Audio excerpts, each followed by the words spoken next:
Hello, friends. Welcome to Storycraft. On this channel, you will enjoy world top stories. Let's view the video. The Anglo-Saxon Huscarls born for battle. The rise of the Huscarls. In the blood-soaked aftermath of Viking invasions and endless skirmishes across early medieval England, a new breed of warrior was forged. Not born into nobility, yet far above the average foot soldier, they were the elite bodyguards of kings, the Huscarls. These men weren't raised in comfort. They were shaped by hardship, tested by war, and trained in the ancient Norse and Anglo-Saxon ways of combat. Many were former Norsemen themselves, hardened by raids and seasoned by the sea. They brought with them the axe, massive, two-handed, bearded axes, capable of splitting shields, skulls, and even horses in half. These were no ordinary weapons. These were symbols of terror. The birth of the Huscarls in England can be traced to King Canute the Great, a Danish conqueror who became King of England in 1016. Knowing the land was filled with rivals and rebels, he needed absolute loyalty.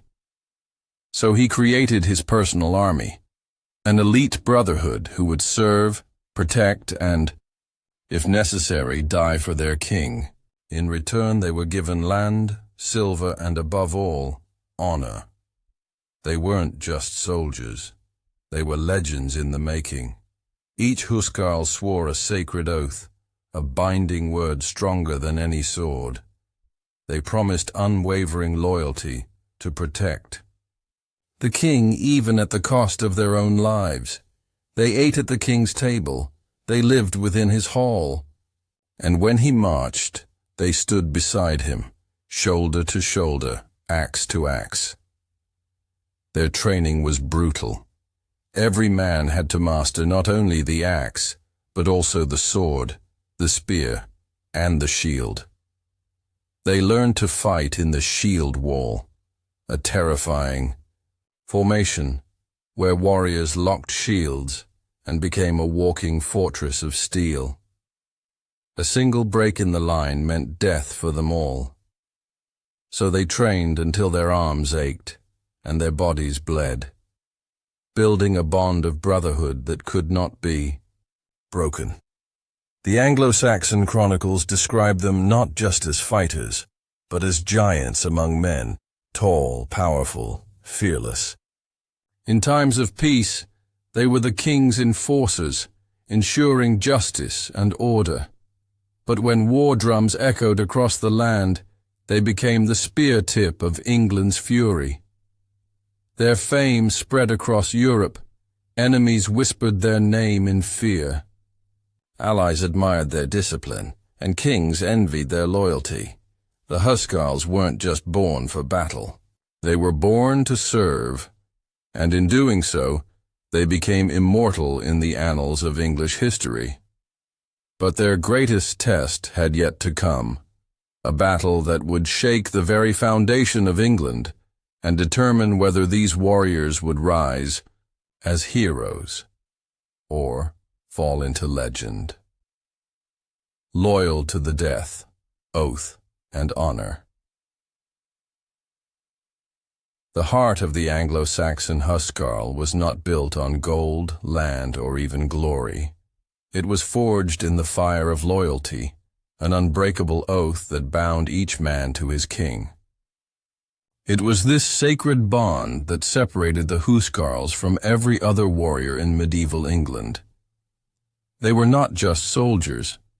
They were sworn brothers to the crown. Oaths in Anglo-Saxon society were not taken lightly. Words carried weight, and to break one's oath was to break one's soul. For a Huscarl, swearing allegiance to the king wasn't a mere formality. It was a ritual of the spirit. Before weapons were drawn or armor was donned, a man's loyalty had to be absolute. He vowed to protect the king in peace and in war, to stand with him against all enemies, and to never abandon him, no matter the cost. In return, the king offered not just riches, but kinship. A true Huscarl became part of the royal household. He dined at the king's table. He shared in council and feasts. He walked the royal halls not as a commoner, but as a trusted confidant. This relationship was built on mutual respect, something rare in a world where rulers often viewed their soldiers as tools. But this bond came with a price. When the king bled, the Huscarls bled. When the king stood his ground, the Huscarls formed a living wall around him. And when the king died, many Huscarls chose to die with him. Not because they had to, but because their oath didn't end with death. It echoed beyond the grave. Honor was everything. A Huscarl's life was a delicate balance between violence and virtue. In the battlefield, he was a nightmare made flesh, swinging his great axe with terrifying strength. But outside of war, he was expected to show discipline, justice, and wisdom. Any act of cowardice, betrayal, or dishonor would not only shame him, it would tarnish the name of every Huscarl beside him. Their code was reinforced by ritual and tradition. Before great battles, Huscarls would often pray together, seek the blessing of their ancestors, and remember the names of fallen brothers. These moments weren't about fear, they were about pride. To them, dying with honor was better than living with disgrace. This unwavering code was so powerful that even enemies respected it. Chroniclers from Normandy, Scandinavia, and even the Holy Roman Empire wrote of the Huscarls with reluctant admiration. They were men who refused to break, even when outnumbered or outmatched. Their loyalty wasn't just a personal vow, it was a cultural symbol of what it meant to be truly Anglo-Saxon. But not every Huscarl was born in England. Many were Norsemen, Danes, or other Northmen who had settled and integrated into Anglo-Saxon life. They came for silver and stayed for purpose. What united them was not blood or birthplace, it was the oath, and once sworn, they were as loyal as any man born on English soil.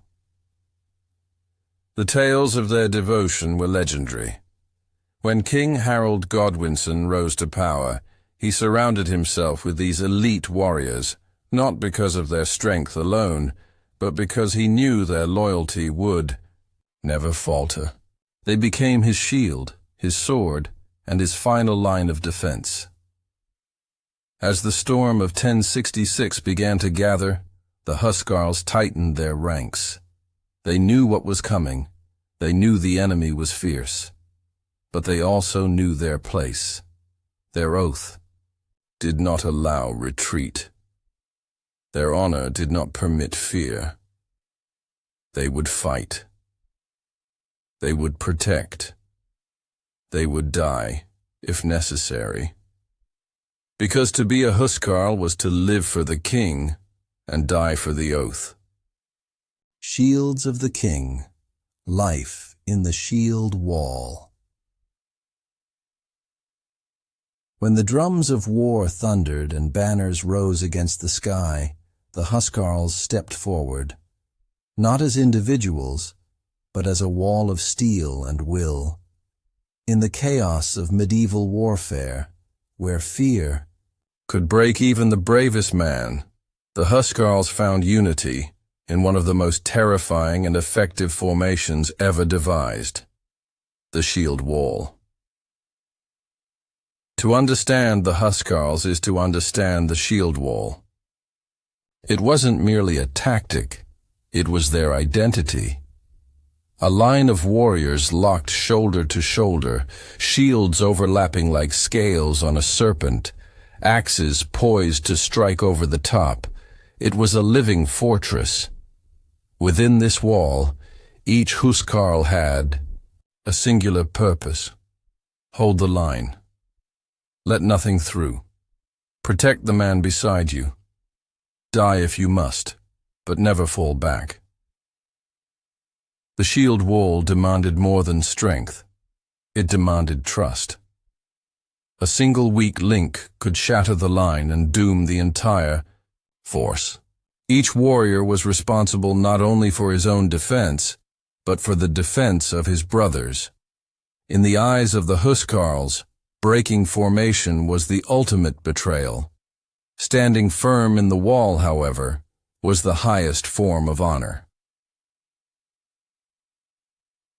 Before battle, Huscarls prepared in grim silence. Their shields were painted with sacred symbols, runes of protection, family crests, and marks of their lords.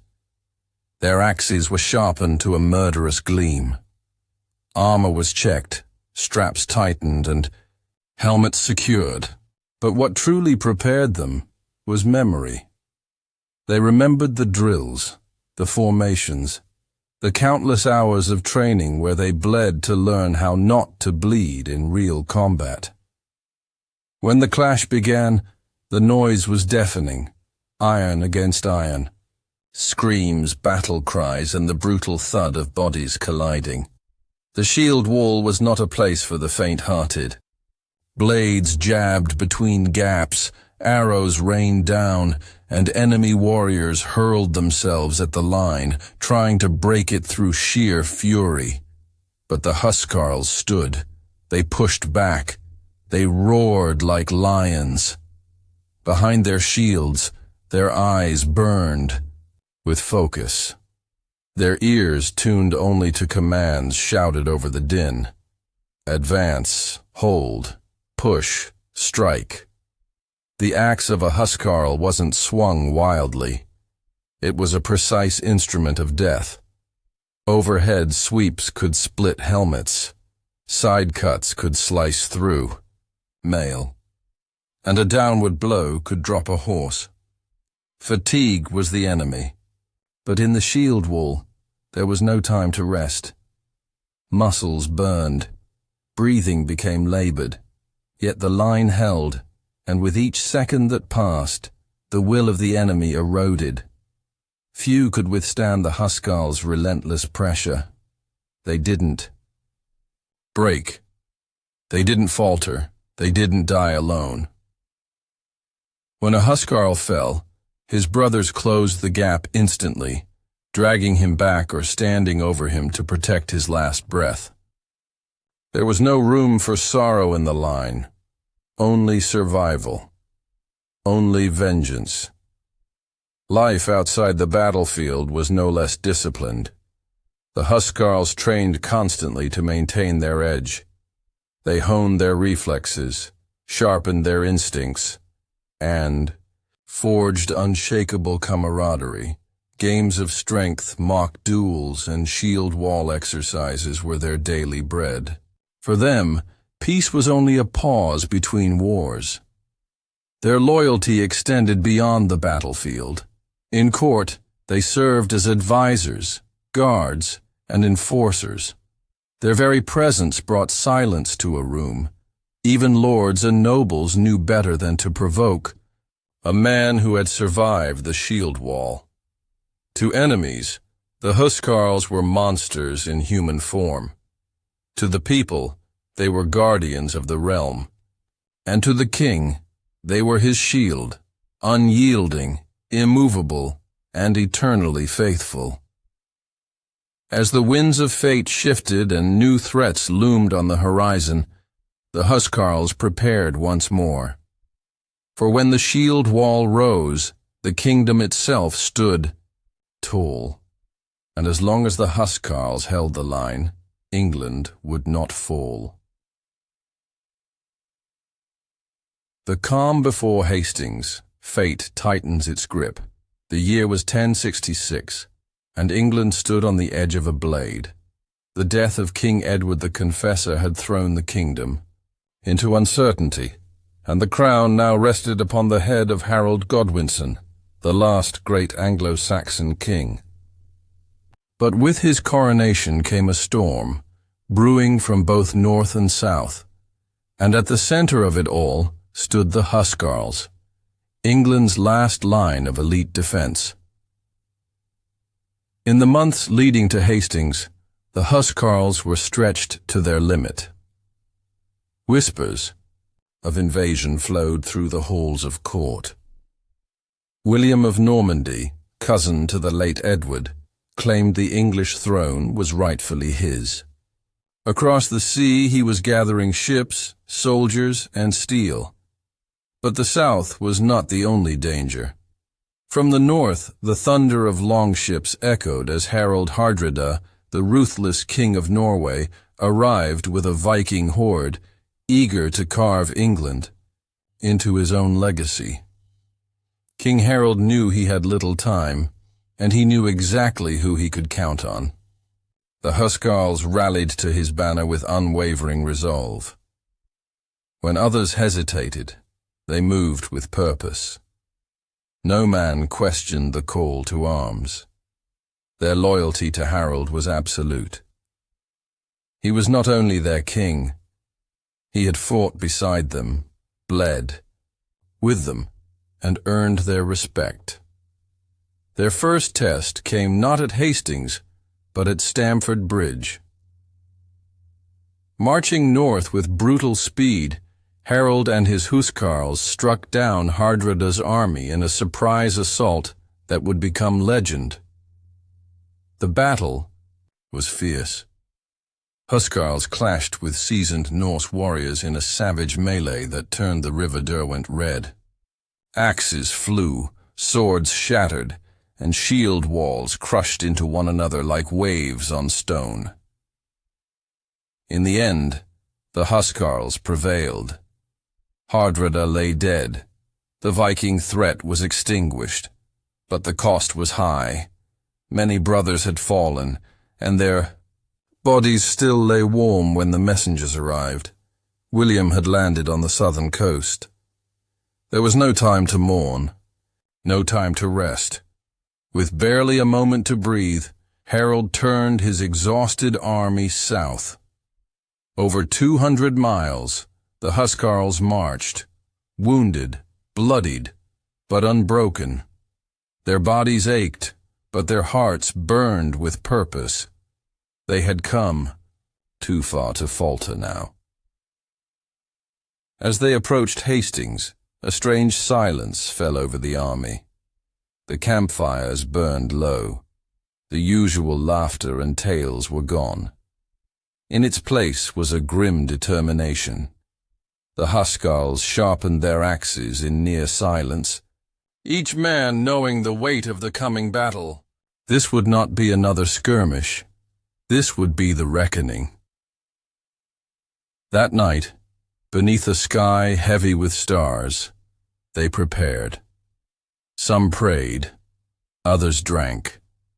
Some sat alone, carving their names into the shafts of their weapons. These were not superstitions. They were farewells. Harold stood among them, not above them. No golden crown, no jeweled robes, only a sword, a shield, and the eyes of a king who knew that morning might bring his end. The Huscarls looked to him not just as a ruler, but as a brother in arms. Their bond was sealed by blood, their fate by the coming dawn. As the first light of day crept over the Sussex hills, the sound of war drums echoed once more. The Normans were ready. William's cavalry stood poised, archers in place, infantry eager for conquest. But on the high ground, forming their unbreakable shield wall, stood the Huscarls, tired, outnumbered, but unshaken. They had sworn their oath. They had come through fire and fury, and now they would face the storm one final time, the last. Stand, Huscarls at the Battle of Hastings. The morning of October 14th, 1066, arrived with the sky painted in iron grey. Upon Senlac Hill, the Huscarls stood in grim silence, their great axes glinting in the dawn. Around them the fyrd, England's common levies, watched with awe, drawing courage from the presence of these elite warriors. The first Norman assault came like a hammer, infantry charging uphill, backed by a hail of arrows. But the Huscarls held. Their shield wall bent, but did not break. With brutal precision, they swung their axes, cutting down wave after wave of attackers. Every strike was a message. The king is not alone. Time blurred. Blood turned the soil to mud. William's cavalry charged, expecting fear. Instead, they found the Huscarls, a wall of iron, unmoved, unshaken. Horses screamed, knights fell, and the line held firm. But then came the deception. A feigned Norman retreat lured parts of the English line into a deadly pursuit. Gaps opened. The shield wall, once impenetrable, began to fracture. The Huscarls regrouped, but the tide had shifted. Amidst the chaos, King Harold was struck, first by an arrow, then by sword. He fell where he stood, and around him, the last of the Huscarls made their final stand. Surrounded, outnumbered, exhausted, they refused to yield. They fought over the king's body until every last one had fallen. They died as they lived, loyal, fearless, unbroken. Their stand at Hastings marked the end of Anglo-Saxon England. But their legend did not die. In the shadow of conquest, the Huscarls became eternal, a symbol of loyalty, courage, and the final breath of a kingdom that refused to bow. Thanks for watching. Subscribe our channel Storycraft for more interesting videos.